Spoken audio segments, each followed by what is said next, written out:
Gran parte del aprendizaje de la Escritura, porque hay personas que dicen, me gustaría aprender de la Escritura, aprender a conocer los misterios, poder leer Ezequiel, Apocalipsis, Daniel, algunos libros que son proféticos, que hablan de los tiempos del fin y poder entenderlos, darme una idea de cuándo comenzará el fin para estar anticipado, para estar preparado. Bueno, una de las cosas que tenemos que saber es que la Escritura está escrita en parte, hay un porcentaje de la Escritura que está escrita en símbolos, en figuras. Entonces, al igual que después hay entrecruzamientos de historias, historias cíclicas y todo, pero vamos a hablar un poquito de un porcentaje de la Escritura, de una parte de la Escritura que está escrita en símbolos. Hay simbologías de figuras que se crean en cuanto a historias, a doctrinas, igual, pero nosotros vamos a hablar de la simbología material directamente. Es decir, que alguien diga, cuando yo leo aguas, o en el Salmo me dice aguas, o sobre las corrientes de las aguas, o en las corrientes de las aguas, quiero saber qué significa aguas. Entonces nosotros vamos a primero hacer entender a cada uno que las aguas, o en este caso todas las simbologías, son muy importantes para nosotros los hijos de Dios. Muy, pero muy importantes. No tenemos que de ninguna manera dejar de lado la simbología, porque muchas veces es la llave que nos enseña a nosotros a interpretar otros textos. A veces depende de la buena interpretación de esas palabras. Por ejemplo, tomemos el caso de agua. Hoy hablaremos solamente del agua. Había un varón que preguntaba una historia acerca del agua, por eso le dijimos, sigue escuchando, que vamos a hablar luego. No recuerdo exactamente, él soñaba con aguas, decía. Soñaba con agua, sí, con un río. Si nos está escuchando y nos puede reenviar el mensajito, lo vamos a tener acá, uno de los primeros lo vamos a poder repetir. Claro. Entonces, en la Escritura, la palabra agua se menciona muchas veces, muchísimas veces. Por ejemplo, se dice que Dios se movía sobre la faz de las aguas. Esas aguas que se movían, en las cuales se movía Dios, era el elemento fundamental, el elemento básico, era el origen de toda la vida. Se creía en la antigüedad que el agua era el origen de la vida. Es decir, como decía el salmista, mi alma tiene sed de ti, de Dios, del Dios vivo. Es decir, era el agua y la comida, pero se asociaba a lo más fundamental el agua, porque con el agua uno podía subsistir mucho más tiempo. Sin comida, pero con agua se podía subsistir. Además se creía que el agua era el origen mismo de la vida. Porque no se olviden que la Escritura dice que el Señor separó la expansión, puso expansión entre las aguas de abajo y las aguas de la tierra y las aguas del cielo. Por ejemplo, hoy en día, cuando leemos la palabra aguas, podemos ver que en Apocalipsis, por ejemplo, nos dice que había una mujer sentada sobre las aguas. Esta agua, esa cantidad de agua sobre la cual se sentaba la mujer, dice la Escritura, que eran muchedumbres de pueblos y de lenguas. Es decir, muchas veces las aguas significa, en Apocalipsis 17:15 dice, me dijo también, las aguas que has visto donde la ramera se sienta son pueblos, muchedumbres, naciones y lenguas. Es decir, en este caso, la palabra aguas significa muchedumbres, significa multitud de gente. También tenemos con que la palabra aguas significa un arma imposible de detener, o un arma que no tiene como contrastes, que no tiene forma de contrastarse. Por ejemplo, dice la Escritura, vendrá el enemigo como un río, mas el Espíritu de Dios plantará bandera contra él. En otras palabras dice, aunque Satanás use armas tan sofisticadas que sean avasallantes, indetenibles, imposibles de frenar, imposibles de manejar, así como un río, imagínense en una inundación, Es imposible lo que pasó con el avance de las aguas en Japón, que se llevó barcos incluso a las zonas de los barrios. Los barcos terminaron navegando por la ciudad, en Japón, por algunas ciudades.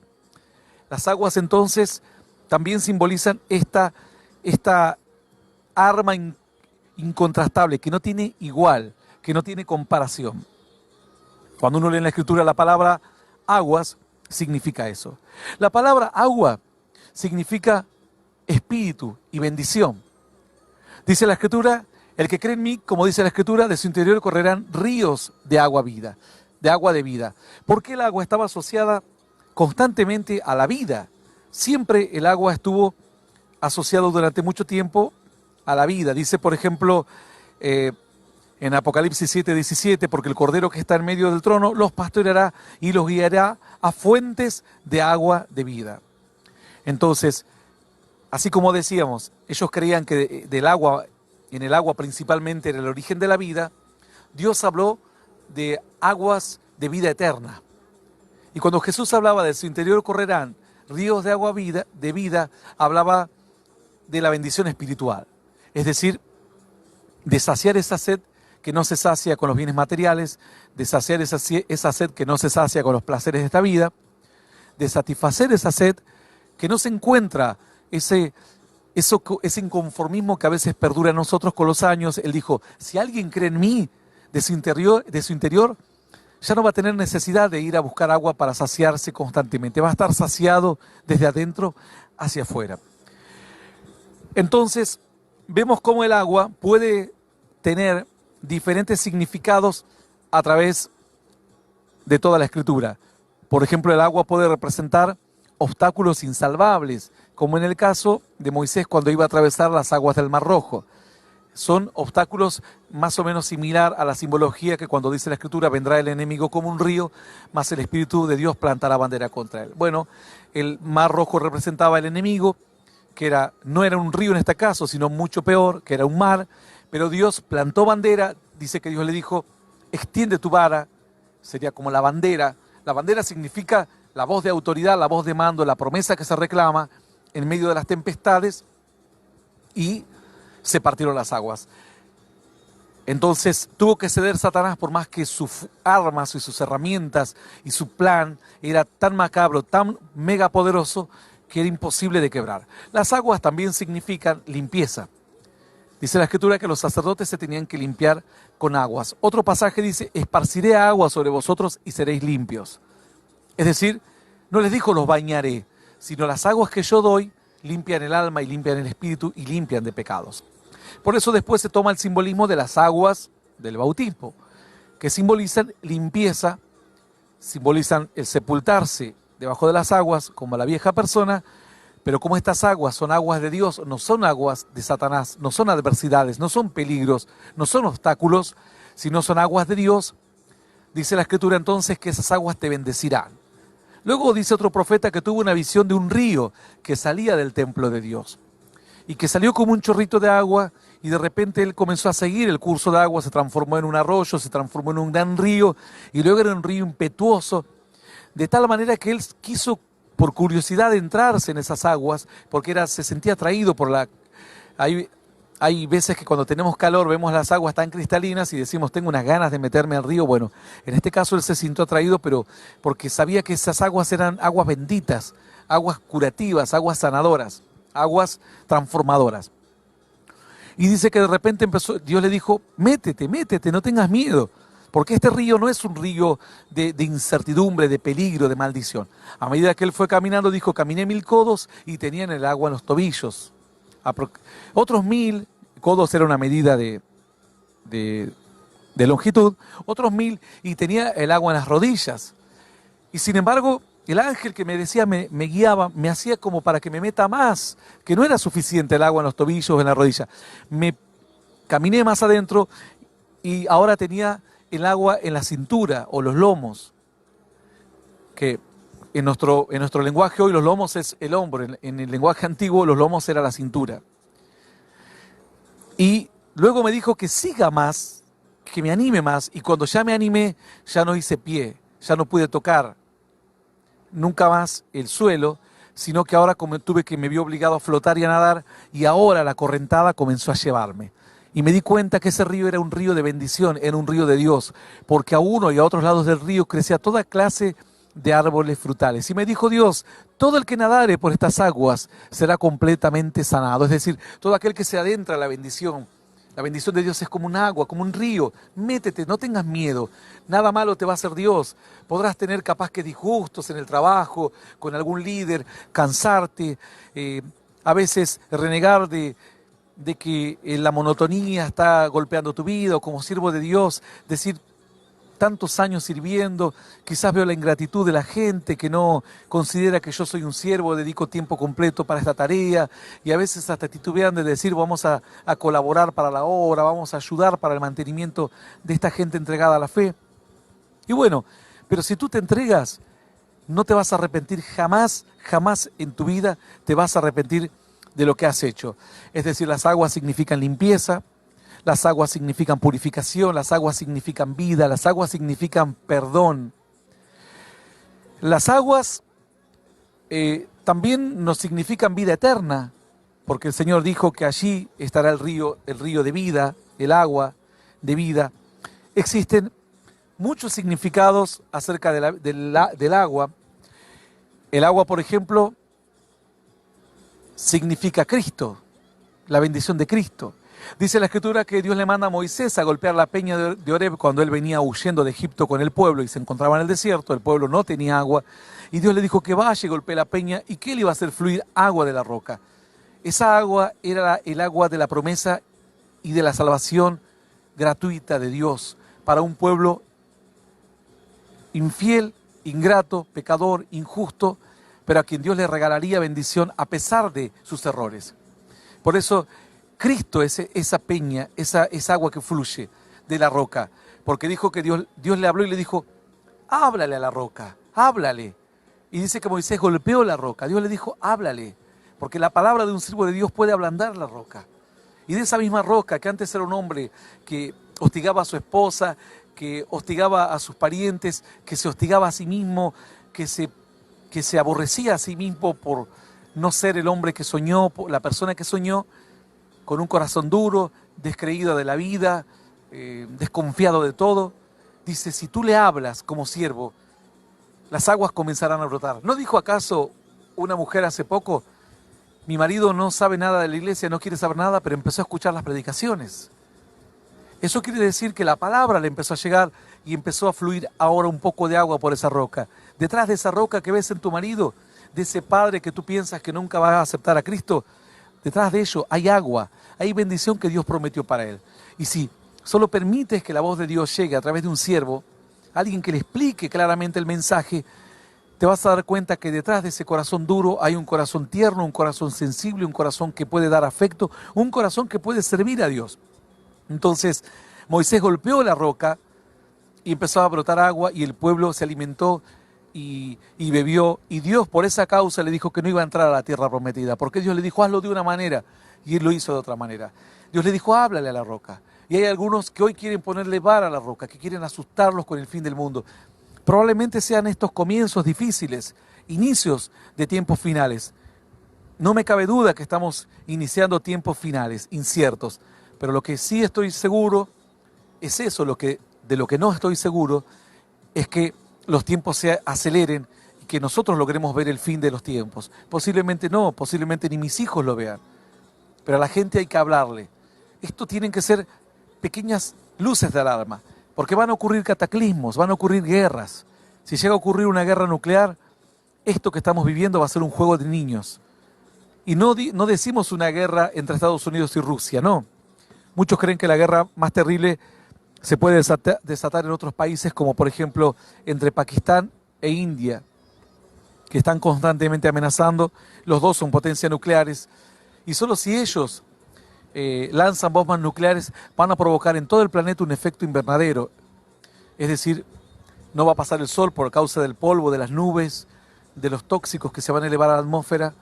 Asimismo un volcán lo hace. Imagínense varias bombas nucleares. Y además de esto luego vendrá la lluvia ácida, los campos van a quedar totalmente inservibles. Hoy todavía la cadena de alimentación está bien, nosotros tenemos muchos campos, muchos animales, e incluso en Latinoamérica no hay tanta superpoblación. En la India hay 1.300 millones de habitantes, en nuestros países hay 40, 30, 50 millones. Creo que Brasil es el único numeroso, cerca de 300 millones aquí en Latinoamérica o en Sudamérica. Pero los demás somos países relativamente pequeños en comparación a los recursos de nuestro suelo. Es decir, sí sabemos que pueden ocurrir mayores cataclismos. ¿Y qué mejor de enfrentarlos de la mano de Dios? Esta situación nosotros la enfrentamos en fe, en esperanza. Volviendo, porque ya avanza la hora, nos quedan aproximadamente 20 minutos. Las aguas, es importante que entendamos todos los simbolismos. Y en este caso las aguas significaban bendición y figura de la vida de Cristo, que a pesar de la dureza y la incredulidad de los corazones, iba a aparecer Él para traernos bendición y vida. ¿Cómo se corrobora otra vez esto? Dice la Escritura que no le dieron de beber a Jesús cuando estaba crucificado, sino más le ofrecieron vinagre, y Él no quiso beberlo. Y en muchos casos estaban horas agonizando de un día para otro más. Y cuando Él murió, dice la Escritura que fueron a asegurarse los soldados que estén muertos para poder enterrarlos, porque no podían enterrarlos si no morían, y si no le tenían que quebrar las piernas y acelerar la muerte. Y dice que uno de ellos agarró una lanza y la clavó en el costado cuando Jesús ya había muerto hace rato. Y dice que automáticamente salió de su costado sangre y agua. No nos olvidemos que el agua significa purificación, un nuevo... Bueno, seguimos así. Estábamos hablando un poquito de esto que tiene que ver con las aguas. Tuvimos que interrumpir un segundito porque se nos cortó la transmisión. Estas aguas que significan perdón, estas aguas que significan restauración, estas aguas que significan vida eterna, limpieza espiritual. Y así podemos seguir hablando de las aguas como un símbolo. En Sansón, por ejemplo, dice la Escritura que Sansón se glorió por la batalla que había librado contra los filisteos gracias a aquella quijada de asno que él encontró. Mas luego dice que se arrepintió, le pidió perdón a Dios y le dijo: Señor, tú me has dado esta grande victoria y no dejarás que yo muera aquí en este desierto. Entonces dice que Dios abrió la cuenca de Lehi y comenzó a brotar aguas. Es decir, las aguas representaron en aquel momento lo indispensable para un hombre o una mujer, sin importar las victorias, los triunfos, las conquistas y los logros. Las aguas, que son aguas espirituales, representan lo fundamental que un hombre o una mujer debe anhelar. Entonces, más o menos hemos dado una idea de lo que significan las aguas, el agua de la vida, el río limpio. Las bendiciones, cuando dice en Pedro que muchos líderes son fieras ondas del mar, nubes sin agua. Es decir, prometen, parece que te van a bendecir, parece que te van a dejar algo, pero no te van a dejar absolutamente nada. No te van a dejar absolutamente nada, porque dice que son como fieras ondas del mar que son empujadas de un lugar para otro, nada más eso. Son empujados de un lugar para otro, pero no tienen ninguna consistencia, no hay absolutamente ninguna bendición en ellos. Y dice además que no tienen un fundamento sólido, porque es la palabra o su proyecto de bendición. No tienen fundamento sólido estos líderes porque solamente son cosas visibles, apariencias.